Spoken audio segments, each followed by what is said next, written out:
Good evening, students. Today we will see the current affairs analysis dated from 2nd May 2026. The first article related to the expected credit law, ECL norms வந்து implement பண்ணுறதுக்கு RBI வந்து new guidelines கொடுத்துருக்காங்க. So ECL அப்படின்றது it's a new term, expected credit loss. So நம்ம இப்போ பண்ணிட்டு இருக்கிறது Basel norms, that is 3. Capital adequacy ratio, it's nearly 14%. அப்படின்னா 6+2. அப்புறம் கேபிட்டல் கன்சர்வேஷன் பஃபர் 2.5. அதுக்கு பிறகு ஆர்பிஐயோட நார்ம்ஸ். ஆர்பிஐ வந்து இதை வந்து எப்போவுமே இன்க்ரீஸ் பண்ணி தான் சொல்லுவாங்க பெசல் நார்ம்ஸை விட. ஸோ 12, இப்போ 14% நியர்லி. லிவரேஜ் ரேஷியோ எல்லாம் சேர்த்து நான் சொல்கிறது. இதுதான் நம்ம ஃபாலோ பண்ணுறோம். That is unexpected credit loss. Unexpected credit லாஸை கண்ட்ரோல் பண்ணுறதுக்காக we need to have a buffer, that is capital, observe the shocks. அதுக்காக உருவாக்கப்பட்டதான் கேபிட்டல் அடிக்யூசி ரேஷியோ. பசல் நாம்ஸை பொறுத்தவரை it never talks about the current loss, புதுசாக வரக்கூடிய loss. அப்படின்னா credit கொடுத்ததுக்கு பிறகு என்பி ஆனதுக்கு பிறகு அதுலேருந்து காப்பாற்றுறது தான் இந்த capital adequacy ratio, unexpected loss அப்படின்றது. ஸோ நியூ டேர்ம்ஸ் ஆர்பிஐ வந்து இப்போ கைட்லைன்ஸ் கொடுத்துருக்காங்க, expected credit loss. So it's in current affairs, not in the subject. சரியா? ஸோ April 1, 2027 இது நடைமுறைக்கு வர இருக்குது, எஃபெக்டிவ் ஃப்ரம் 2027. இப்போ அதை ஃபாலோ பண்ண சொல்லியிருக்காங்க ஆர்பிஐ. ஆல்ரெடி கைட்லைன்ஸ் கொடுத்தாங்க மார்ச்லேயே. The banks are not following it. So effective வரக்கூடியது 2027 April 1 27, not 26. So expected credit loss அப்படின்னா it's an international financial reporting standard. Basel norms மாதிரி that is a international financial reporting standard 9. இது வந்து world countries வந்து follow பண்ணிகிட்டு இருக்காங்க. So அதை வந்து இந்தியாவும் ஏற்றுக்கணும் அப்படின்றத சொல்கிறாங்க ஆர்பிஐ பொறுத்த வரைக்கும். So we will see expected credit லாஸ்னா that is a probability of default. 3 விஷயம் இருக்குது இதில். First probability of default, then second is loss given by default, டிஃபால்ட்னால வரக்கூடிய loss, asset loss. Then third வந்துட்டு exposure to default. So probability of default அப்படின்னா ஒரு loan கொடுக்குறீங்க, இப்போ 4 பேர் லோன் வாங்குறாங்க அப்படின்னா 1/4 அப்படின்னா ஒரு பர்சன் வந்து டிஃபால்ட் பண்ணுறதுக்கான வாய்ப்புகள் இருக்குது அப்படின்றது. லாஸ் கிவன் டிஃபால்ட் அப்படின்றது உங்களோட அசட் எந்த அளவுக்கு, total loss of your asset, எத்தனை லோன் வந்து எவ்வளோ அமௌண்ட். இப்போ எக்ஸாம்பிள் 1 lakh லோன் கொடுத்துருக்கீங்க, 80% அதில் வந்துருச்சு, 20,000 மட்டும்தான் டிஃபால்ட் ஆயிருக்கு அப்படின்னா that is a loss given by the default, எவ்வளவு அப்படின்றது. எக்ஸ்போசர் டு டிஃபால்ட் அப்படின்னா how much the bank's assets are in loss டோட்டலாக. ஸோ இதை கேல்குலேஷன் பண்ணுறது, அதை கேல்குலேட் பண்ணி அதுக்கேற்ற மாதிரி ப்ரொவிஷனிங் பண்ணுறது தான் IFRS 9. ப்ரொவிஷனிங் வந்து இன்க்ரீஸ் ஆகும், இதனால் பேங்க்ஸோட ப்ராஃபிட் கம்மியாகும். ஸோ டிவிடெண்ட்ஸ் வந்து கொடுக்கறது கம்மியாகும். அதனால் பேங்க்கில் இன்வெஸ்ட் பண்ணுறவங்க எல்லாம் தேர் இஸ் அ ஷாக் மார்க்கெட்டில் பேங்க்ஸில் இன்வெஸ்ட் பண்ணுறவங்க குறைஞ்சிட்டு இருக்காங்க, விட்ரா பண்ணிகிட்டு இருக்காங்க. That's why it came in news. சரி, எக்ஸ்பெக்டட் கிரெடிட்டில் ECL. ஸோ இது எப்படி பண்ணுறாங்க அப்படின்ற வில் சி. ப்ராபபிலிட்டி டிஃபால்ட் அப்படின்றது 4 ஒரு ஆள் டிஃபால்ட் ஆவாங்க அப்படின்றது. So the risk is 25%. அதே இது இப்போ லாஸ் கிவன் பை டிஃபால்ட் அப்படின்றது நான் ஏற்கனவே சொன்ன மாதிரி, இப்போ ஒரு 10 lakhs ஒருத்தவங்களுக்கு ஹவுஸ் லோன் எஸ்டிமேஷன் போடுறாங்க அப்படின்னா 80% will be given as loan. அப்போ எவ்வளோ கொடுப்பாங்க, லைக் 8 லட்ச ரூபா வந்து லோன் கொடுப்பாங்க. ஸோ 2 lakhs ஓனர் வந்து போடணும். 8 lakhsல இந்த பேமெண்ட் பண்ணும்போது இப்போது எக்ஸாம்பிள் 1,20,000 வந்து பே பண்ணிட்டாங்க, 2-3 மாதம் பே பண்ணிட்டாங்க. அதுக்கு பிறகு the loan went to default. இப்போ எக்ஸாம்பிள் 1 lakh பே பண்ணாங்கன்னு வச்சுக்கோங்க, அப்போ 7 lakhs it will go for NPA. அதை முன்னாடியே கணிக்கிறதுக்கு பேர் தான் எக்ஸ்பெக்டட் கிரெடிட் லாஸ். அது இந்த லோன் சான்சஸ் ஆர் தேர். அப்போ அதுக்கேற்ற மாதிரி ப்ரொவிஷனிங் பண்ணுறதுக்காக தான் இது பண்ணுறாங்க. இப்போ example loss exposure to default வந்து 7 lakhs. இப்போ இந்த பேங்க் செல் பண்ணுறாங்க, இந்த பேங்க் இப்போது அவங்க வந்து பே பண்ணுறதுக்கான வாய்ப்பே இல்லை அப்படின்றப்போ, என்பி ஆனதுக்கு பிறகு பே பண்ணுறதுக்கான வாய்ப்பே இல்லை அப்படின்றப்போ the bank will sell this asset. அந்த ஹோமை செல் பண்ணுவாங்க. செல் பண்ணும்போது the market value automatically reduce ஆகும். அப்போ they will get 6 lakhsன்னு வச்சுக்கோங்க. 1 lakh is the loss. That is loss given by default. இதான் அந்த loss given default. அதுக்கு ஒரு percentage calculation. அது மாதிரி எக்ஸ்போசர் டிஃபால்ட் அப்படின்னா, எக்ஸ்போசர் டு டிஃபால்ட் அப்படின்னா 7 lakhsன்றது எக்ஸ்போஸ்ட் டிஃபால்ட். எப்படி கேல்குலேஷன் பண்ணி இதில் எத்தனை பர்சன்டேஜ் வருது அப்படின்ற அடிப்படையில் ப்ரொவிஷனிங் பண்ணுவாங்க. முதல்ல loan கொடுக்கும்போதே there is a stage 1. புரியுதா நான் சொல்கிறது? எல்லாருக்கும் புரியுமா? Stage 1, stage 2, stage 3.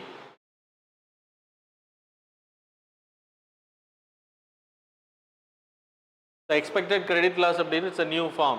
So IFSR 9, IFRS, that is International Financial Reporting Standard 9 அப்படின்றது. முன்னாடி நம்ம பெசல் நார்ம்ஸ் தான் இன்டர்நேஷ்னலி அக்செப்டட். அதை நான் ஏற்கனவே உங்களுக்கு கிளாஸஸில் சொல்லியிருக்கேன். It's an unexpected loss calculate பண்ணக்கூடியது. ஸோ இது எக்ஸ்பெக்டட் லாஸ். ஒரு லோன் அப்படின்றப்போ எக்ஸ்பெக்டட் லாஸ், அதில் எவ்வளவு பர்சன்டேஜ் ஆஃப் லாஸுக்கு அதிகம் அப்படின்ற. இப்போ 1 கோடி ரூபா லோன் கொடுக்குறீங்க அப்படின்னா ப்ரொவிஷனிங் முன்னாடி ரொம்ப கம்மியாக பண்ணோம், 5%, 2% அந்த மாதிரி பண்ணிகிட்டு இருந்தோம். இப்போ எக்ஸ்பெக்டட் கிரெடிட் லாஸ் கேல்குலேட் 45%. அப்போ ப்ரொவிஷனிங் வந்து அதிகமாக பண்ணணும். ப்ரொவிஷனிங்னா கேபிட்டல்லேருந்து எடுத்து வைக்கணும் amount. So probability of default அப்படின்னா 4 பேருக்கு லோன் கொடுக்குறீங்கன்னா ஒரு லோன், அப்போ 25% டிஃபால்ட் ஆகிறதுக்கான வாய்ப்பு அதிகம். அது மாதிரி long given default loss given by default, which means இப்போ 8 லட்ச ரூபா லோன் கொடுக்குறீங்க, 10 லட்ச ரூபா எஸ்டிமேஷனில் 80% லோன் வாஸ் கிவன். அதில் 2-3 மாதம் அவங்க பே பண்ணுறாங்க, இல்லைனா 1 இயரே பே பண்ணுறாங்க. உங்களோட லோன் அமௌண்ட் அடைஞ்சது வந்து 1 lakh பிரின்சிபலில் கழிஞ்சிருக்கு. மீதி அவங்க டிஃபால்ட் பண்ணுறது 7 lakhs. இந்த 7 lakhsன்றது exposure to default, exposure to default இஏடின்னு பேர். அப்படின்னா மொத்த அமௌண்ட் டோட்டல் டிஃபால்ட் ஆகிறதுக்கான வாய்ப்பு. ஆனால் அது ஆக்சுவலாக ஒரு ஹோம் லோன் அப்படின்றப்போ டாக்குமெண்ட் இருக்கும், அந்த ஹோமை செல் பண்ண. ஸோ எக்ஸ்போசர் தானே தவிர அது வராமல் கண்டிப்பாக ஃபுல்லும் வராமல் போகும் அப்படின்னு கிடையாது. ஆனால் இந்த அசட்டை வந்து இப்போ அவங்க பே பண்ணவே முடியாது, திவால் ஆகிட்டாங்க. So they are also accepting sell this home. அப்போ டிஆர்டியில் போட்டு அந்த ஹோமை வந்து நீங்கள் டெண்டரி போடுவீங்க. வீடை வாங்குறதுக்கு நிறைய பேர் வருவாங்க. அப்படின்றப்போ there is a 7 lakhsல 6 lakhsக்கு வந்து அந்த வீடு செல் பண்ணப்படுது. அப்படின்றப்போ 1 லட்ச ரூபா லாஸ், 1 lakh வந்து வராது. So that is called as loss given by default, டிஃபால்ட்னால வரக்கூடிய லாஸ். ஸோ இது மூணுமே கேல்குலேட் பண்ணி ஒரு பர்சன்டேஜ் கணக்கு. எக்ஸாம்பிள் 45% அப்படின்னா 45% we need to provision. 45 லட்ச ரூபா, 1 கோடி ரூபா லோன் கொடுக்குறாங்கன்னா 45 லட்ச ரூபா ப்ரொவிஷனிங் பண்ணணும் லோன் கொடுக்கும்போதே. the provisioning will go high. So அதில் ஸ்டேஜ் 1, ஸ்டேஜ் 2, ஸ்டேஜ் 3ன்னு லோனை பிரிக்கிறாங்க. the risk is very less in this loan. இது வரைக்கும் டிஃபால்ட்டே ஆகலை அப்படின்றப்போ the provisioning amount வந்து ரொம்ப கம்மியாக இருக்கும். ஸ்டேஜ் 2ல் போகும்போது the risk 1-2 பேமெண்ட்டை வந்து அவங்க டிஃபால்ட் பண்ணியிருக்காங்க. But it never went to NPA, என்பிஏவுக்கு போகலை, என்பிஏவுக்கு இன்னும் போகலை அப்படின்றப்போ பட் டிஃபால்ட் நடந்திருக்கு. அப்படின்றப்போ this asset will come under stage 2. அப்படின்றப்போ இந்த 45% they need to keep in the provisioning. அப்படின்னா என்பிஏ ஆகிறதுக்கு முன்னாடியே நம்ம கிரெடிட்டை அசஸ் பண்ணி ப்ரொவிஷனிங் அதிகமாக்குறது. 3rd ஸ்டேஜ் அப்படின்றப்ப என்பிஏ ஆனதுக்கு பிறகு ஸோ 90% மேலே அமௌண்ட் ப்ரொவிஷனிங் பண்ணணும். இது நார்மலாக நம்ம படிக்கிறதா, இங்கேயும் இருக்குது. ஸ்டேஜ் 2 தான் மோஸ்ட்லி த ரிஸ்கி ஸ்டேஜ். அப்போ அதில் வந்து ப்ரொவிஷனிங் அதிகமாகும் போது கேபிட்டல்லேருந்து எடுத்து வைக்கணும். ஸோ அதுதான் like IFRS standard, that is international financial reporting standard படிப்படையில் இதை கேல்குலேட் பண்ணி ஒரு percentage will be provision, that is ரிஸ்க்கை வந்து முன்னாடியே கணிக்கிறது, என்பி ஆனதுக்கு பிறகு இல்லை. So that's about the thing. And then பேங்க்ஸை பொறுத்த வரைக்கும் there is a 2 sheets will be there, profit and loss, then profit and loss, அப்புறம் பேலன்ஸ் ஷீட் 2 இருக்கும். பேலன்ஸ் ஷீட்னா அசட் லைபிலிட்டி, இது ஆல்ரெடி நம்ம படிச்சிருக்கோம். ப்ராஃபிட் அண்ட் லாஸ் அப்படின்னா இன்கம் வரக்கூடியது, பேங்க்குக்கு வரக்கூடியது. அது மாதிரி எக்ஸ்பெண்டிச்சர், சாரி எக்ஸ்பெண்டிச்சர் சொல்லலாம். லாஸ் கேட்டகரியில் என்னென்ன ப்ராப்ளம்ஸ் வருது அப்படின்றது, செலவுகள் அப்படின்றது. ஸோ இன்கமில் ரெண்டு இருக்குது. இன்ட்ரெஸ்ட் பேஸ்ட் இன்கம், நான் இன்ட்ரெஸ்ட் பேஸ்ட் இன்கம். ஃபைன் போடுறது இதெல்லாமே fees paste.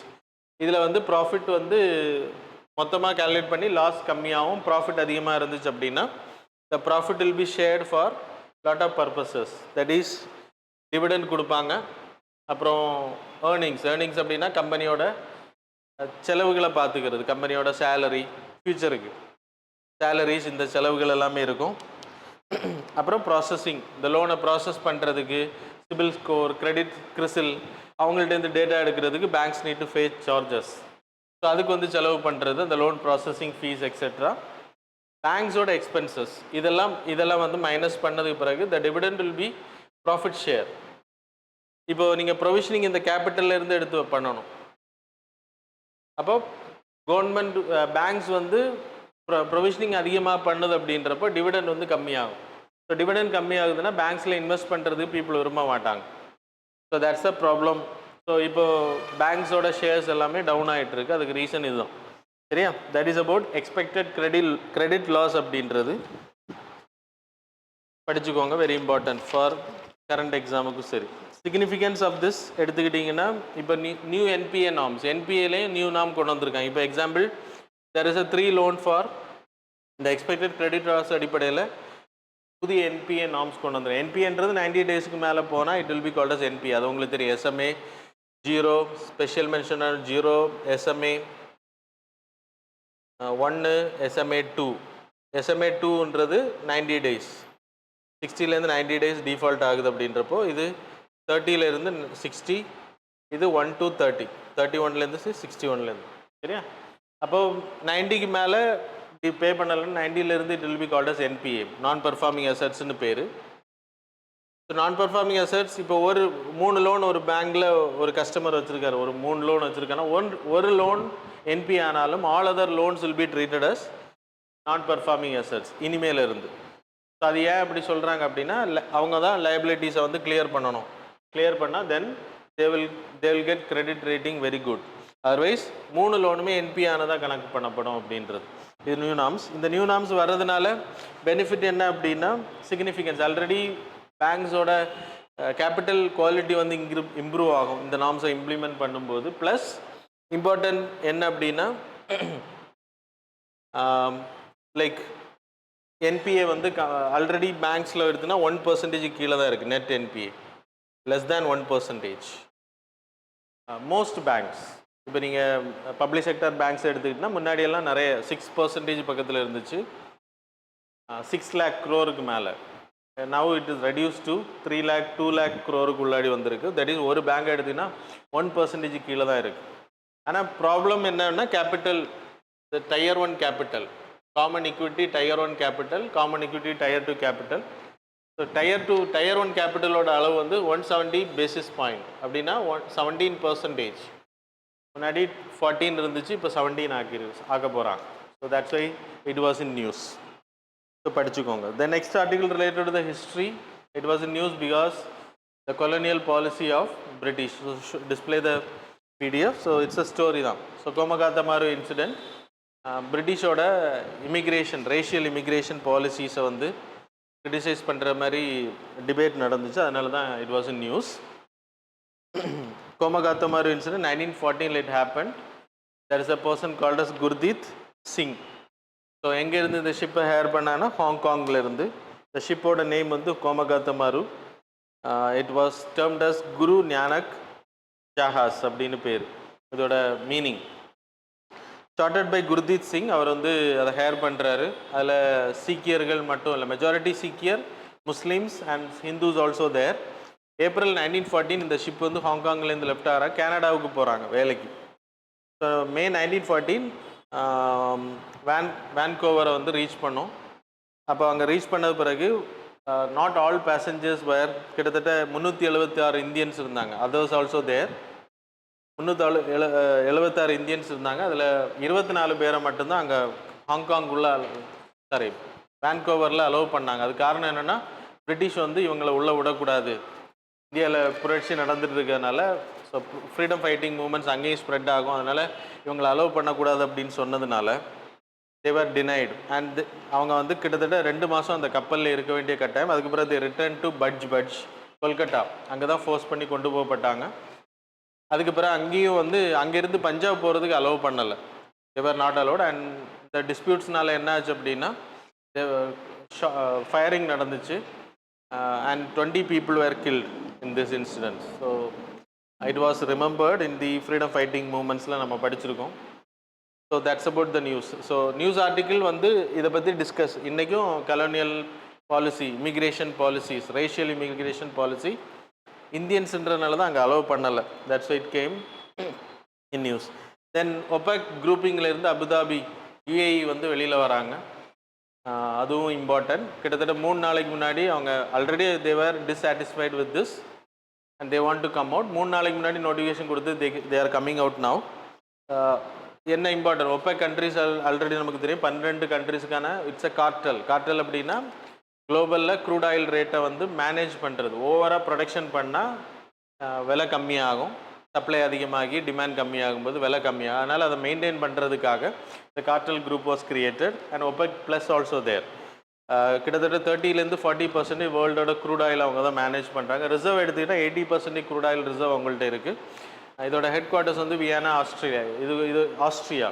It was created for the purpose to control crude oil price fluctuation. ரொம்ப லோவாக போகக்கூடாதுன்றதுனால இதை உருவாக்குனாங்க சப்ளை அதிகமாகும் போது. ஆனால் என்ன பிரச்சனை அப்படின்னா இனி ஃப்யூச்சரில் க்ரூட் ஆயிலோட தேவை இருக்காது. அப்போ இருக்கக்கூடிய அத்தனை ரிசர்வையும் இப்போ எடுத்து விற்றா தான் அவங்களுக்கு அந்த காசு கிடைக்கும். அதனால் அதை யூட்டிலைஸ் பண்ண ஃப்யூச்சரில் அது தண்ணிக்கு ஈக்குவலன் தான், தண்ணியை விட மோசமாக இருக்கும். சரி, அது யாரும் வாங்க மாட்டாங்க. ஆனால் green energy, renewable energy we are changing, அதனால் டிமாண்ட் இருக்குது. அதனால் யுஏஇ பொறுத்த வரைக்கும் 3rd largest reserve of this. இப்போ 100 பில்லியன் பேரல்ஸ் வந்து அவங்கள்ட்ட இருக்குன்றாங்க. பில்லியன் பேரல்ஸுக்கான க்ரூட் ஆயில் இருக்குது. சப்போஸ் அவங்க வந்து ஃப்யூச்சரில் தான் இதை ப்ரொடியூஸ் பண்ண முடியும்னா அது அவங்களுக்கு வேஸ்ட், மண்ணுக்குள்ளே தான் இருக்கும். 15 மில்லியன் பேரல்ஸ் தான் இன்றைக்கி அவங்க எடுத்துகிட்டு இருக்காங்க. ஸோ இப்படியே போச்சு அப்படின்னா அவங்க ஒரு நாளைக்கு 3.45 மில்லியன் பேரல்ஸ் தான் எடுக்க முடியும். 5 மில்லியன் பேரல்ஸ் வந்து அவங்களால எடுக்க முடியும். ஆனால் அவங்க கோட்டாப்படி ஒபெக்கில் இருக்கிறதுனால அந்த கார்டல் அவங்க வந்து அதை கண்ட்ரோல் பண்ணுறதுனால 3.45 எல்லா கண்ட்ரிக்கும் ஒரு கோட்டா கொடுத்துருவாங்க, எவ்வளோ ப்ரொடக்ஷன் பண்ணுற ஒரு நாளைக்கு. அதில் 3.45 மில்லியன் தான் அவங்க வந்து தயாரிக்கிறாங்க. இப்போது எக்ஸ்ப்ளோர் பண்ணுறாங்க பூமியிலேருந்து எடுக்கிறது. ஆனால் அவங்களால 5 மில்லியன் பேரல்ஸ் எடுக்க முடியும், ஆனால் எடுக்க விடலை. அதனால் தேவர் டிஸ்சாட்டிஸ்ஃபைட் வித் திஸ் குரூப்பிங். அவங்க இப்போதைக்கு எடுத்தால் தான் உண்டு. அவங்க எக்கனாமிக் க்ரோத் இந்தியா கூடயும் அக்ரிமெண்ட்ஸ் போடுறாங்க. So then only they can have a stability. இந்த மார்க்கெட் வந்து ஸ்டெபிளாக இருக்கும். அப்புறம் அவங்களுக்கும் அந்த பணம் கிடைக்கும். அதை வச்சு அவங்க வந்து என்ன பண்ண முடியும், ட்ரேடில் அவங்க எக்கனாமியை டெவலப் பண்ண முடியும். இன்னும் 2030-40 போகும்போது க்ரூட் ஆயிலோட டிமாண்ட் இன்னும் கம்மியாகும். 50 இருக்காதுன்னு நினைக்கிறேன் நான். சரியா? ஸோ யுஏஇயோட நேஷ்னலிஸ்ட் பாலிசி, அவங்களோட ஃபாரின் பாலிசியில் அவங்க வந்து ப்ரொடெக்ஷனிஸ்ட் பாலிசி ஃபாலோ பண்ணுறாங்க அப்படின்றதும் சொல்லப்படுது. That's about this article. And the next article related to the fragile 5 days அப்படின்ற 5 era. இது வந்து 2013 மார்கன் ஸ்டான்லி ஃப்ரெஜைல் 5 அப்படின்ற ஒரு கான்செப்டை சொன்னாங்க. அதில் டிப்ரிஷியேட் ஆகக்கூடிய கரன்சிஸில் இந்தியாவோட கரன்சியும் இருந்துச்சு. 5 கண்ட்ரிஸோட currency, that is Indonesia rupiah, பிரேசிலோட ரியால், சவுத் ஆஃப்ரிக்காவோட ரேண்ட், அப்புறம் டர்க்கிஷோட லயரா. ஸோ இந்த கரன்சிஸ் எல்லாமே கிட்டத்தட்ட இந்தோனேஷியா டிஸ்பிளேட்ஸ் டிஸ்பிளே. பிரேசிலோட ரியால் வந்து இந்தோனேஷியாவோட ருப்பியை வந்து 15.4% டிப்ரிஷியேட் ஆகிருக்கு. 2013 ஐ எம் டாக்கிங் அபவுட். பிரேசிலோட ரியால் வந்துட்டு 7.6%. சவுத் ஆஃப்ரிக்காவோட ரேண்ட் வந்துட்டு 14.4% டாலருக்கு against. I am talking about dollar. டர்க்கிஷோடது 9.9%. இன்றைக்கி டர்க்கிஷோடது 1,000% வந்து டிப்ரிஷியேட் ஆகிருக்கு. அதுக்கு ரீசன் அவங்களோட பாலிசிஸ், அவங்க ஃபெயிலியர் ஆஃப் அட்மினிஸ்ட்ரேஷன். அதுக்கும் குளோபலுக்கும் சம்மந்தம் கிடையாது. இப்போ இது எதுக்கு சொல்கிறாங்க அப்படின்னா இன்றைக்கும் அதை நோக்கி தான் இந்தியா போயிட்டுருக்கு அப்படின்றாங்க. 5 days அந்த ஃப்ரெஜைல் 5. மார்கன் ஸ்டான்லின்றது it's a credit rating agency, you people know that. இதுக்கான ரீசன் என்ன அப்படின்னா quantitative easing done by Fed Reserve, அமெரிக்காவோட யூஎஸ் ஃபெடரல் ரிசர்வ் கிட்டத்தட்ட குவான்டிடேட்டிவ் ஈஸிங் இது வரைக்கும் பண்ணிடல. குவான்டிடேட்டிவ் ஈஸிங்னா என்னது? இன்ஃப்ளேஷன் கம்மியாக இருக்குது அப்படின்றப்போ they will print money, they will give more money to the banks. கம்மியான சீப்பர் லோன்ஸ் கொடுப்பாங்க. லோன் கொடுக்கும்போது என்ன பண்ணுவாங்கன்னா, ஃபாரினில் இருக்கக்கூடிய இன்வெஸ்டர்ஸ் என்ன பண்ணுவாங்கன்னா, அங்கேருந்து 0% பணத்தை இன்ட்ரெஸ்ட்டுக்கு வாங்கி 0% இன்ட்ரெஸ்ட்டுக்கு வாங்குவோம். அப்படின்னா இன்ட்ரெஸ்ட்டே கிடையாது. இல்லைன்னா cheaper loans they will get and they will invest in the high return countries like India. மார்க்கெட்டில் இன்வெஸ்ட் பண்ணுவாங்க. அப்படி இன்வெஸ்ட் பண்ணும்போது தே வில் கெட் 10%, 20% ரிட்டர்ன். இல்லைன்னா இந்தியா போன்ற நாடுகளில் இருக்கக்கூடிய பிஸ்னஸ் பீப்புளுக்கு கடன் கொடுப்பாங்க. ஸோ இதனால் அவங்க பெனிஃபிட் அடைவாங்க. இப்போ என்ன நடக்கு அப்படின்னா, US Fed reserve want to roll back it அப்படின்னா அதை வந்து திருப்ப போகிறாங்க. குவான்டிடேட்டிவ் ஈஸிங் பண்ண போகிறது கிடையாது. குவான்டிடேட்டிவ் ஈஸிங் பண்ணலைன்னா அவங்க என்ன சிம்டம்ஸ் கொடுக்குறாங்கன்னா, they are going to increase the interest rate. இப்போ குவான்டிடேட்டிவ் ஈஸிங் பண்ணனால பேங்கோட இன்ட்ரெஸ்ட் ரேட் கம்மியாச்சு, 0% லோன் கொடுத்துட்டு இருந்தாங்க. இப்போது குவான்டிடேட்டிவ் ஈஸிங் வந்து ஸ்டாப் பண்ணால் பேங்கோட இன்ட்ரெஸ்ட் ரேட் அதிகமாகும். பேங்க்ஸுக்கு அவங்க கடன் கொடுக்குறது இன்ட்ரெஸ்ட் ரேட் அதிகமாகும். அட் த சேம் டைம் பேங்க்ஸும் இன்ட்ரெஸ்ட் ரேட்டை அதிகப்படுத்தும். அப்போது இந்தியாவில் இருக்கக்கூடிய இன்வெஸ்டர்ஸுக்கு வந்து இந்தியாவில் இன்வெஸ்ட் பண்ணுறதை விட அமெரிக்காவில் இன்வெஸ்ட் பண்ணுறது இட்ஸ் அ சேஃப். இந்தியாவில் ரிஸ்க் இருக்குது, 8%, 10% கிடைச்சா. அமெரிக்காவில் 3% கிடைச்சாலும் there is a risk free. அப்போ அமெரிக்காவோட ஃபாரின் பாண்ட்ஸில், அமெரிக்காவோட பாண்ட்ஸில் இன்வெஸ்ட் பண்ணுவாங்க. அப்படி இன்வெஸ்ட் பண்ணும்போது தே will get a guaranteed secured profit, interest கிடைக்கும். அதனால் என்ன பண்ணுறாங்கன்னா, இந்தியாவிலேருந்து எல்லோரும் விற்றுட்டு அங்கே போகிறாங்க. அதனால தான் இந்தியாவோட ருப்பி வந்து இன்னும் டிப்ரிஷியேட் ஆகுது, அவுட்ஃப்ளோயிங் அதிகமாகிறதுனால. இது ஒரு ரீசனாக சொல்லப்படுது. 2026 2013 ஒன்றா அப்படின்ற கிளைமை வந்து டிஸ்கஸ் பண்ணுறாங்க. ஸோ இந்தியன் கவர்மெண்ட் வந்து we are in the 5th GDP. ஆனால் இப்போ 6th போயிட்டோம். இப்போ 6th நம்ம ஸ்லைட் ஆகிருக்கோம், அதுவும் நீங்கள் பார்த்துக்கணும். அன்னைக்கு இருந்த கரன்சி 5 டேல இருந்த 5 கரன்சிஸில் நான் சொன்னேன்ல, Brazil, Indonesia, south Africa, Turkish layer, அதில் 2 கரன்சிஸ் வந்து இன்னைக்கு அப்ரிஷியேஷனில் இருக்குது. பிரேசில் அண்ட் சவுத் ஆஃப்ரிக்காவோட கரன்சி ரேண்டும், பிரேசிலோட ரியாலும் அப்ரிஷியேஷனில் இருக்குது. இந்தியா போன்ற நாடுகளோட தான் டவுனில் போயிட்டுருக்கு. டர்க்கிஷ் வந்து 1000 times இன்ஃப்ளேஷன், 1000 times அவங்களோட பர்சன்டேஜ் வந்து கம்மியாயிருச்சு. 2026 நடந்த ஸ்லைடு தான் இன்றைக்கி நடக்கான்னு, 2013 நடந்த ஸ்லைடு தான் இன்றைக்கி நடக்கான்னு கேட்டாச்சுன்னா கிடையாது. 2013 இருந்து கண்டினியூஸாக குறைஞ்சிட்டே வந்துச்சு. 14, 15, 16 குறைஞ்சிட்டே வந்துச்சு. ஆனால் இன்றைக்கி எடுத்துக்கிட்டிங்கன்னா 2025 ஏப்ரலில் $85, $1 ₹85. ஆனால் இன்றைக்கி 95. அப்போ there is a huge difference. அங்கே ₹1 ₹2 தான் சேஞ்ச் ஆகிட்டு இருந்துச்சு. இங்கே வந்து ₹10 டிஃப்ரென்ஸ். ஒரு இயருக்கு ₹4, ₹2 தான் அந்த 10 இயர்ஸுக்கு நான் சொல்கிறது. ஆனால் இப்போது 2025, 26 கம்பேர் பண்ணுவோம், ₹10 டிஃபர் ஆகுது. So it's a huge fall. 12% fall ஆகிருக்குன்றாங்க. Difference, there is a sharp fall. So factors எடுத்திங்கன்னா, balance of payment problem, current account deficit. நம்ம இந்தியாவை பொறுத்த வரைக்கும் என்ன ப்ராப்ளத்தில் நம்ம மாட்டிகிட்டு இருக்கோம்னா, கரண்ட் அக்கௌண்ட் மட்டும் இப்போ டெபிசிட் ஆகலை, கேபிட்டல் அக்கௌண்ட்டும் நம்ம டெபிசிட்டில் போயிட்டுருக்கோம்.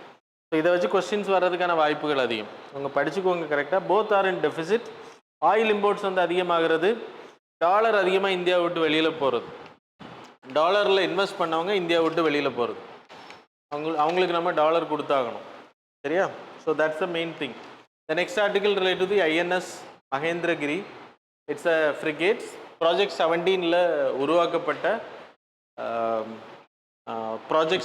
உருவாக்கப்பட்ட ஃப்ரிகேட்ஸ். INS Nilgiri 17A.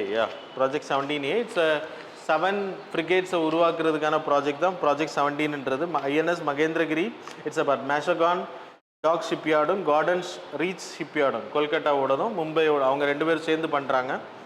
அதில் 7 INS நீல்கிரி, உதயகிரி, ஹிம்கிரி, அப்புறம் தாராகிரி, மகேந்திரகிரி, INS தோனகிரி, விந்தியகிரி. இதில் ஆல்ரெடி 4 வெளியில் வந்துருச்சு. இப்போ 5வது வந்து மகேந்திரகிரி இப்போ ரிலீஸ் பண்ணியிருக்காங்க. இன்னும் 2 இருக்குது pending. So it's a multi mission platform. அப்படின்னா மிசைல் லான்ச் பண்ணக்கூடியது. ஃப்ரிகேட்ஸ்ன்றது சொஃபஸ்டிகேட்டட், மோஸ்ட் சொஃபஸ்டிகேட்டடாக இருக்கும். அப்புறம் ஸ்டெல்த்தாக இருக்கும். இது SAM, அப்புறம் SSM, surface to surface launch பண்ணக்கூடிய missiles, surface to air launch பண்ணக்கூடிய ரேபிட் ஃபயரிங் கன்ஸ் இதில் இருக்கும். ஸோ எதிரி நாடுகளோட கப்பல்கள் நம்ம நாட்டுக்குள்ளே வந்தாலும் அதை அட்டாக் பண்ணுறதுக்கும் வார் டைமில் பயன்படுத்துறதுக்கு இதை நம்ம அதிகமாக பயன்படுத்தும். ஸோ பராக் 8 மிசைல்ஸ் வேர் யூஸ், பிரம்மோஸ் ஏவுகணைகளும் இது பயன்படுத்தும். So that's about this article. So that's about the today's article. Thanks a lot for joining with us.